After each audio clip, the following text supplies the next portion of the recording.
जब तक वो रिटर्न नहीं लगा देता है ना भैया, तब तक आप उसका जीएसटी का पैसा रोक दो। मेरे ख्याल से इंडिया में 99% लोग लिमिटेड वर्किंग कैपिटल से काम कर रहे हैं।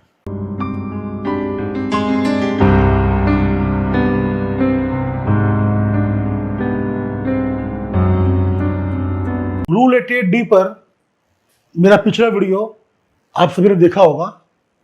तो रूल 88D से हमने ये समझा कि रूल 88D कहता है कि यदि मेरा 3B में और 2B में कोई डिफरेंस आता है तो मुझे DRC 01C में एक नोटिस मिल रही है, और जो मेरा एक्सेस अवेलमेंट है ITC का, उसका पेमेंट मुझे 7 दिनों के अंदर कर देना है।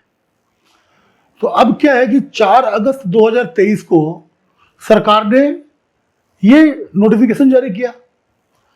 आज 12 तारीख को मैंने उसे पढ़ा, समझा और आपके सामने मैं वीडियो पर आया। अब ये वीडियो मेरा चैनल पे जाते जाते 1 दिन 2 दिन समय और लगेगा, फिर लोग सुनेंगे समझेंगे, तो भैया ये टाइम हो गया 4 से 15-16 तक। तो 12-13 दिन हमें सिर्फ एक प्रोविजन को समझने में और उसको अमल में लाने में, या फॉलो करना है या नहीं करना है समझने में लग गया है। और सरकार को 7 दिन में आपकी वो सिस्टम से जनरेटेड नोटिस का पूरा रिप्लाई चाहिए और पेमेंट के साथ। तो मैं इसमें सरकार से एक गुजारिश करना चाहता हूं कि सर 88D में आप जो DRC 01C की नोटिस पार्ट ए में मुझे दे रहे हो ना, उसमें आप लिख रहे हो कि GSTR 3B में मैंने टोटल कितना ITC क्लेम किया और GSTR 2B में मुझे कितना अवेल करना था, और उसका डिफरेंस जिसको मुझे पेमेंट करना है, या मुझे उसका रीजन बताना है कि मैंने वो एक्सेस क्लेम क्यों किया। अब मुझे क्या करना पड़ेगा, बीइंग एन SSC, अब मुझे इमीडिएटली मेरी बुक्स को रिकॉन्साइल करना पड़ेगा, रेको करना है इमीडिएटली, 7 दिन के अंदर जवाब देना है मुझे कि मेरे किस किस पार्टी ने 2B में मुझे पैसा नहीं दिया, किसने मुझे पास ऑन नहीं किया। मुझे मेरे CA को फ़ोन करना पड़ेगा, मेरे अकाउंटेंट को फ़ोन करना पड़ेगा, सब कुछ करना है मुझे। तो क्या मैं गुजारिश करूं कि जिस तरह से इनकम टैक्स रिटर्न जब हम भरते हैं और उसमें जो TDS का क्लेम हम करते हैं ना, तो TDS का किस किस पार्टियों से TDS हम क्लेम कर रहे हैं, किस किस पार्टी ने TDS काटा है, और उसकी पूरी डिटेल्स हम ITR में भरते हैं।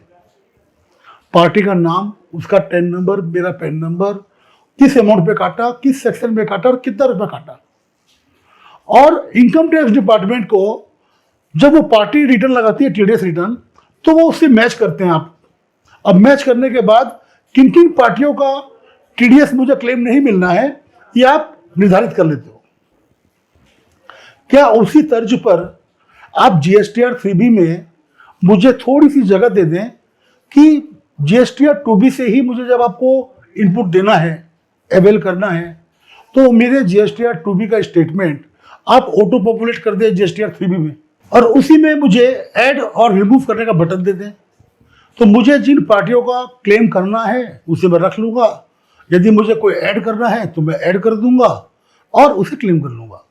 और जैसे ही सिस्टम मेरे 3B को देखेगा, वो अपने 2B से उस डिफरेंस को निकाल करके किन किन पार्टियों का मैंने एक्सेस अवेल किया है, वो DRC 01C में एक एनेक्सर के रूप में मुझे भेज देगा। तो मैं 7 दिनों में जो मेरी 2 दिन की 3 दिन की मेहनत थी वो कम हो जाएगी, और मुझे इमीडिएटली पता चल जाएगा कि मेरी इन पार्टियों का 2B में रिफ्लेक्शन नहीं आया है। तो मैं चेक कर पाऊंगा कि क्या 2B में आया है, या अगले महीने मुझे मिल जाएगा या नहीं मिलेगा। तो मैं उन पार्टियों से चेंज करके इमीडिएटली कुछ कर पाऊंगा, या मुझे पेमेंट करना होगा तो मैं पेमेंट कर पाऊंगा। तो GST रजिस्टर्ड SSCs का काम थोड़ा सा आसान हो जाए यदि ऐसा काम सरकार कर दे। और ये तो मेरी गुजारिश थी सरकार से। और एक ओपिनियन मैं देना चाहूँगा मेरे भाइयों को, मेरे दोस्तों को, मेरे व्यापारी भाइयों को, कि भाई आप जब माल खरीदते हो तो ऑब्वियस है कि उसके ऊपर GST देते हो, और वही GST का पैसा आपको इनपुट के तौर पे नेक्स्ट मंथ में मिल जाता है। तो जब आप, और ऐसा नहीं है कि आपके ट्रेड में कुछ ना कुछ टर्म्स एंड कंडीशन होगी। आपको 15 दिन में पेमेंट देना है, 2 महीने में देना है, 4 महीने में देना है। और चूंकि जीएसटी का रूल है कि भैया आप 180 दिन तक पेमेंट करोगे तो आपको पूरा आईटीसी का क्लेम मिलेगा। और जो मेरा वेंडर है, जो आपका वेंडर है जो सप्लाई कर रहा है आपको, वो जुलाई में यदि माल बेचता है आपको तो उसको अगस्त में रिटर्न लगाना है, सितंबर में लगा दे, अक्टूबर में लगा दे, मतलब वो इमीडिएटली उसकी ड्यू डेट तो चली गई। यदि वो लेट से भी लगाता है तो उसको तो लगाना पड़ेगा। जब तक वो रिटर्न नहीं लगा देता है ना भैया, तब तक आप उसका जीएसटी का पैसा रोक दो, क्योंकि हर जीएसटी रजिस्टर्ड व्यापारी, मेरे ख्याल से इंडिया में 99% लोग लिमिटेड वर्किंग कैपिटल से काम कर रहे हैं। आप आउटपुट का पैसा भी भर रहे हो, जिसका पैसा आपको अभी 2 महीने बाद मिलेगा। आपका इनपुट भी आपको 2B से मिल रहा है, जो कि रिटर्न अभी तक आपके वेंडर ने लगाया ही नहीं है। और जो डिफरेंस आ रहा है उसका पैसा भी आप सरकार को वापस दे रहे हो, वो भी DRC 03 से, जिसका क्रेडिट आपको मिलना नहीं है। फिर जब वो रिटर्न लगा देगा पार्टी तो फिर आपसे पैसा मांगेगा, तो आप काफी प्रॉब्लम में आओगे। आप उनका पैसा रोक लो। और एक चीज और है कि जैसे ही आप GSTR 3B भरते हो ना 20 तारीख को, तो इमीडिएटली ये सिस्टम जनरेटेड लेटर नोटिस आपको 20 या 21 को मिल जाएगी।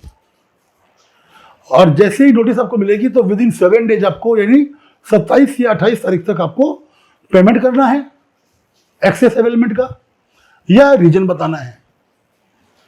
यदि आपके वेंडर ने रिटर्न लगाया ही नहीं है आज तक, तो क्या करोगे आप? या तो पेमेंट कर दो उसका पैसे का, या रीजन में क्या बताओगे कि सर मेरे वेंडर ने रिटर्न नहीं लगाया, और वो रीजन एक्सेप्टेबल नहीं है, तो उस पैसे को यदि आप रखते हो अपने पास रोक करके, तो आप उस पैसे को पेमेंट कर सकते हो। आप अपने वेंडर को बोल सकते हो कि भैया आपने यदि ये पेमेंट नहीं किया, आपने रिटर्न नहीं लगाया, आपने 3B नहीं लगाया, तो मैं आपका ये GST का रोका हुआ पैसा मैं सरकार को दे दूंगा। क्योंकि यदि मैं ऐसा नहीं करता हूं ना, तो 8वें दिन सरकार को पूरा अधिकार है कि आपके ऊपर सेक्शन 73 या 74 के अंतर्गत कार्रवाई कर दे, आपका रिटर्न ब्लॉक कर दे। आपका रिटर्न यदि एक बार ब्लॉक हो गया तो फिर आप उसी पछड़े में पड़ जाओगे कि भैया GSTR 1 खुलाए, ये अनब्लॉकिंग करवाएं, 73 से बचे, 74 से बचे। तो इन सब चीज़ों से बचना है तो अपने वेंडर्स का पैसा तब तक रोक के रखो जब तक कि आपको 2B में या एटलीस्ट 2A में वो इनपुट का अमाउंट शो नहीं हो जाता। और ऐसे ही छोटे छोटे सजेशंस जो हमारे दिमाग में आते रहेंगे, हम समय समय से आप तक पहुंचाते रहेंगे। यदि आपको मेरा सजेशन अच्छा लगता है तो कृपया कमेंट बॉक्स में मुझे थोड़ा मोटिवेट करें। मैं अभी नया हूं, और भी किसी सब्जेक्ट पे यदि आपको चाहिए तो मुझे बताएं, मैं कोशिश करूंगा कि उस सब्जेक्ट पर भी आप तक अपना वीडियो भेज सकूं। और कोई भी काम करने के पहले सिर्फ मेरी बातों पे न जाएं, अपने CA से, अपने कंसल्टेंट से कंसल्ट जरूर करें। धन्यवाद। राम राम।